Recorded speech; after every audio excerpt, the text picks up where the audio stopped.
ආයුබෝවන් සියලු දෙනාට මම මගේ නාලිකාව තුලින් නොයෙකුත් ආකාරයේ වීඩියෝ දානවා. ඉතින් මේ මාධ්‍ය දිහා බැලුවහම මේ වෙනකොට උතුම් දළදා වහන්සේ වන්දනාමාන කරන්න පැමිණෙන පිරිස්, එහෙම නැත්නම් ඒ පැමිණෙන ශ්‍රද්ධාවන්ත පිරිස් නුවර නගරයට, එහෙම නැත්නම් ඒ තමන් හිටපු තැන්වල කරලා තියෙන හානිය දැක්කහම ඊටාම සෝචනීයයි.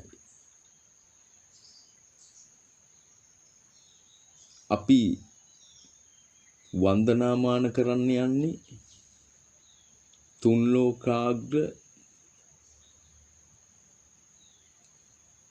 බුදු පියාණන් වහන්සේගේ දන්ත ධාතුන් වහන්සේ. ඒ උත්තමයාණන් වහන්සේ දේශනා කරපු ඒ ශ්‍රී සද්ධර්මය ඔය වන්දනාමාන කරන්න ගිය බැතිමතුන් බැතිමතුන් තුල තියනවද කියන එක ප්‍රශ්නාර්ථයක්. එහෙම තියනවා නම් කවදාවත් මේ විදිහට අසික්කිත විදිහට මේ තරම් අශෝභන විදිහට